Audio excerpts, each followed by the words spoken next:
we're going to be discussing SEO mastery, all on this edition of the Pest Geek Podcast.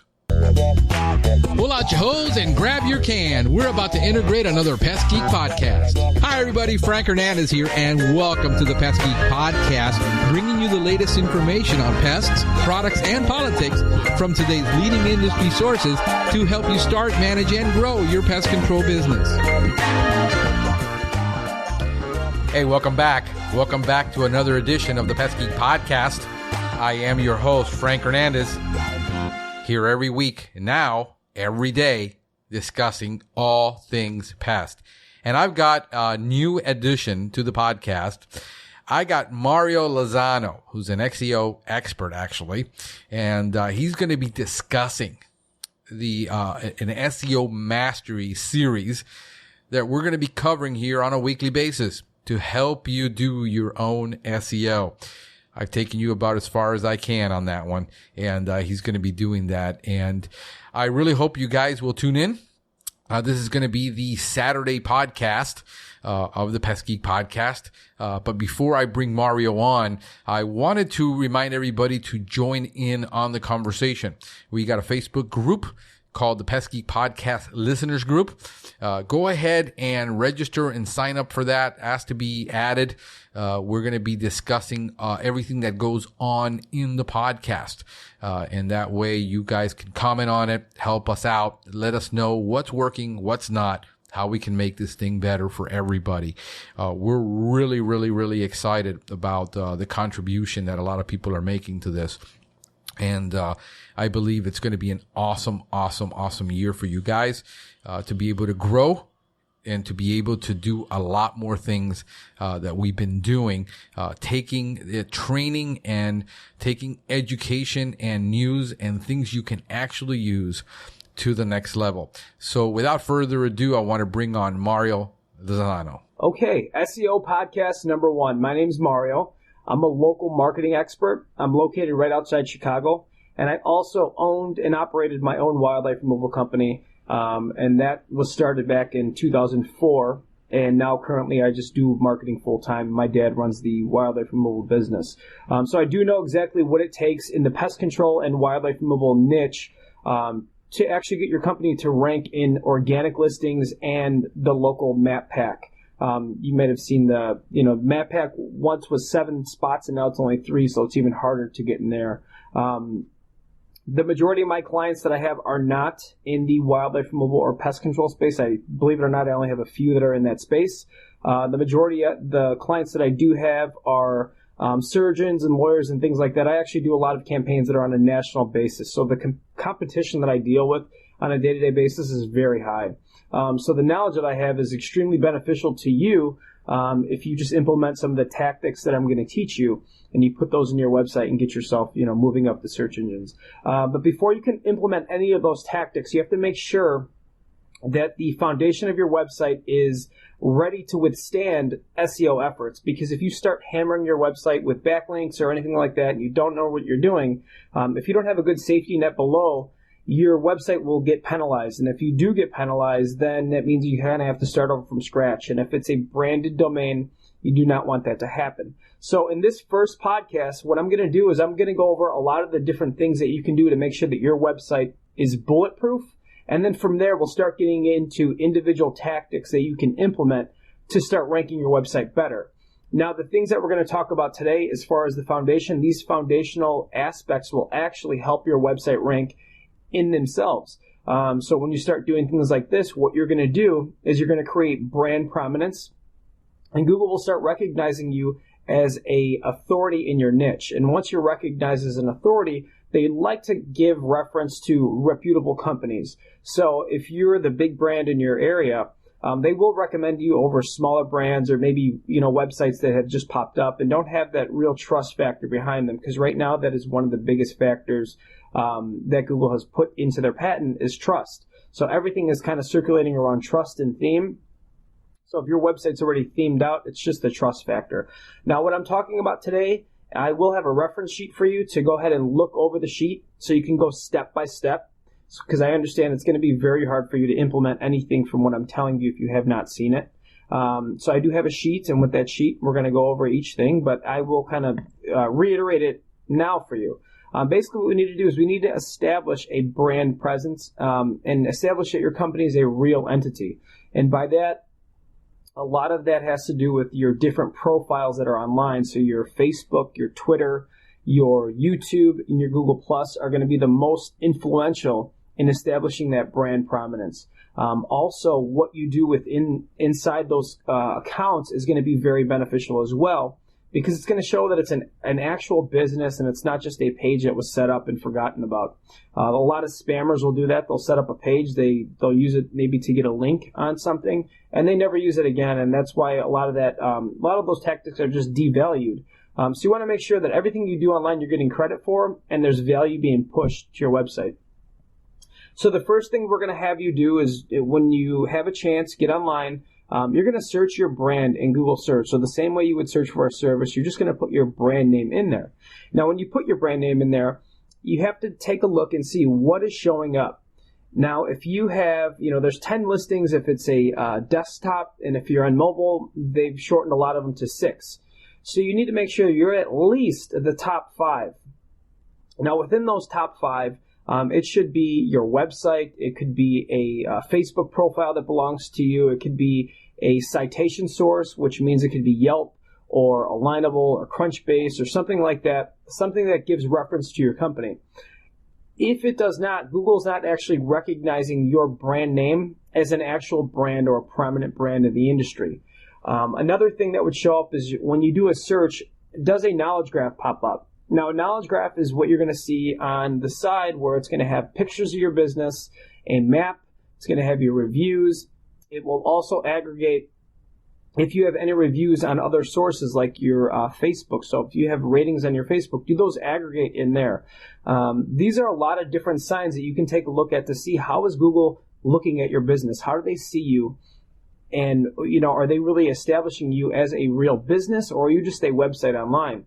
And from there, you can really dictate on what you need to do for your company. Now, if you take over the whole first page for listings, you have a knowledge graph, you're basically set. And then from that point, you can really go ahead and start boosting up your site with, traditional SEO tactics, and you should be okay. But if you do not have that, first thing you want to do is you want to make sure that you have a Google Plus profile, a Twitter profile, a Facebook profile, and a YouTube profile.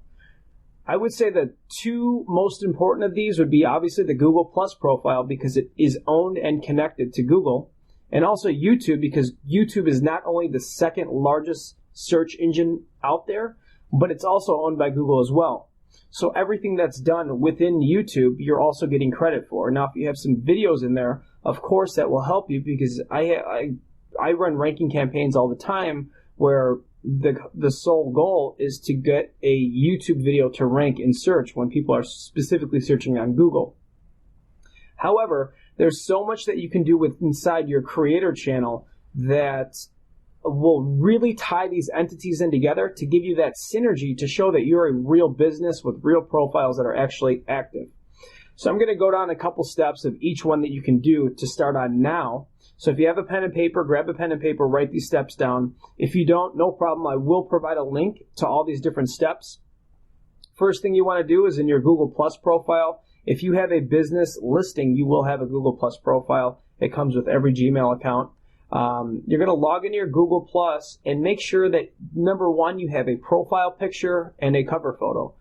Those are 2 things that are going to show that it's a real company. A lot of times, people will leave those stock photos, and that's why if you're getting reviews from accounts that don't have that stock photo, Google's devaluing those reviews and they're removing them, because that's one of the most clear signs that it's not an actual person or an active profile. So number one thing, get a profile picture and a cover photo put in there. Also, since it is a business, within your Google My Business or within your Google My Business platform, you can, within your Google Plus or your Google My Business platform, you can start adding photos. These photos should be geo-optimized. So I've included a link, and basically what that is each photo will have a little tag inside there that's tying it to a geographic location. So if you're in Miami and you're trying to rank for Miami ant removal or raccoon removal in Miami, you're going to definitely want your images to be tagged for Miami to show Google, hey, we're semantically related to Miami, and we have this geotag in here to reflect that. So what you're going to do is you maybe take 10 images and run them through this geotagger for whatever geo coordinates you have, and then upload them in there. So now what you're going to have is you're going to have your profile picture, your cover photo, and then images in there to show that you're now semantically related to that area. And the last step you're going to do inside Google Plus is you're going to go ahead and you're going to make a few posts. So maybe make a post with your Facebook link, with maybe a paragraph of information that's semantically relevant to your industry or your location, and now add in there your name, address, and your phone number, exactly the way it shows in Google Maps. So now what you're going to do is you're going to tie in that paragraph of information to this business listing, and then you're also getting a signal going to your Facebook showing that these are all related. And that's the step you're going to do on all profiles. What you're going to do is you're going to link out to your own social profiles from your social profiles, and what that will do is both semantically tie them in together, and you're also sending signals that this is all relevant and it all goes together. When you start doing things like this, it's really pushing that brand prominence together. Next thing you're going to do is go to Twitter.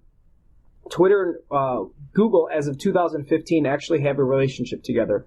When that partnership happened, they started indexing tweets. So that means that the Google crawler or Google bot, which is what crawls a website to see what's on it and judges whether it should be indexed or not, that's now crawling tweets. So when you tweet, it's actually crawling what's inside the tweet along with the link.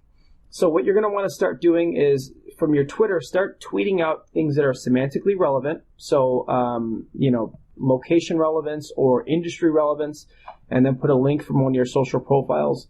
And also, you can use hashtags for locations.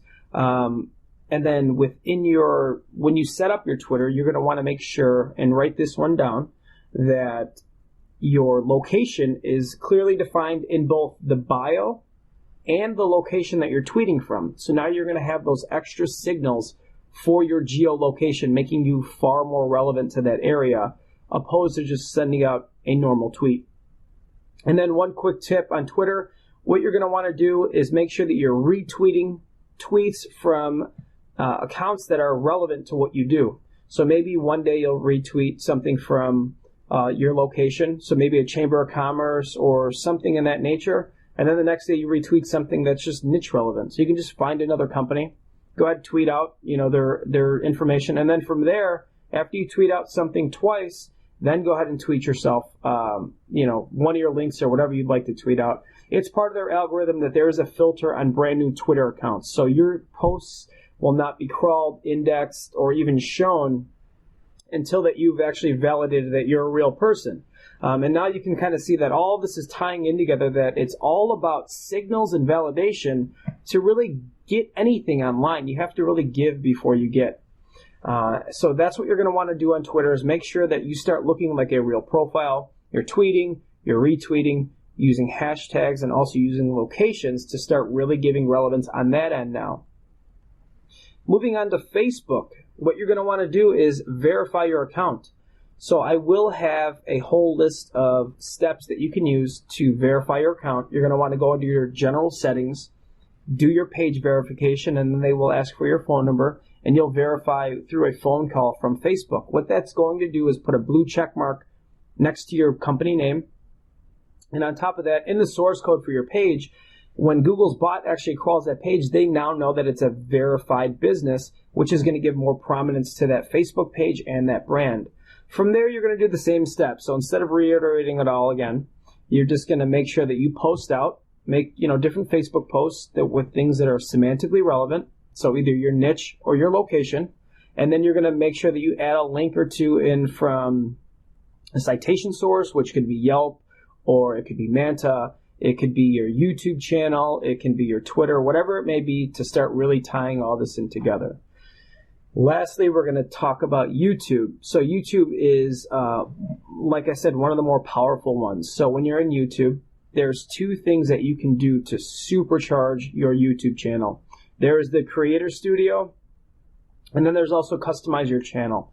When you're customizing your channel, you can add in all of the websites that are very important to your business. So what you're going to do is go to Customize Channel, and there's an About tab. And on that About tab, you click on that, and when you scroll to the bottom, you're going to see that there's a spot for links. This is how you get backlinks from a quality, high domain authority website. You start adding in your backlinks to this YouTube channel. A lot of people don't know about that hidden small feature, but when you scroll down and you open it up, it'll allow you 5, and you can actually add in more. So find all the best links for your company. Maybe you built some backlinks in the past, or maybe you have a Yelp and a Manta, and then you have your Facebook and your Twitter. Add them all in there with a proper label. Don't keyword stuff. Don't put your services, anything. Just put what it is. You can put, Facebook, Twitter, whatever. You're still having that link in there. And now the content that you put in your channel description, that will all bleed into those links to give them relevance. So you don't need to keyword stuff because they understand what it's about. And also Google owns the property, so they know what's going on inside there. The other thing you're going to want to do is go inside your Creator Studio. So when you're in your channel and you're logged in, you'll see a button that says Creator Studio. Click on that. Now when you click on that, you're going to be able to add your location, which is going to give a channel location. So now they know where this channel is based out of. You can set up your account with a phone number, so now you can verify the account. Once you verify your account, that's going to make that account extremely powerful, and also will allow you to now do a couple different things with videos. You can actually add longer videos, you can add thumbnails and things like that, so you can see the importance that they place on that if they're allowing you to do extra stuff inside there by verifying it. Also, I would use the phone number that you use with your business. If you use the phone number that you use with your business, they are also taking that into account because your name, your address, and your phone number are all semantically related to this industry, and Google will really be tying all this in together. Also on that, you can start adding in videos that are related and make sure that your keyword titles and basically anything that you can fill out with those videos are relevant to what you do. That's going to have a lot of prominence as well. And in your video descriptions, you could actually put a whole article in there that's going to give it a lot of relevance and authority, and then put some links in there. So now in those links, you're going to, again, link out to your Facebook and your Twitter and all that. Once you have all 4 of these social profiles set up, then what you're going to do is on your website, there's something called schema. Schema markup is speaking in Google's language. If you can speak in schema, then you're speaking directly to Google to tell Google, hey, Google, this is the name of my company. This is the services that I offer.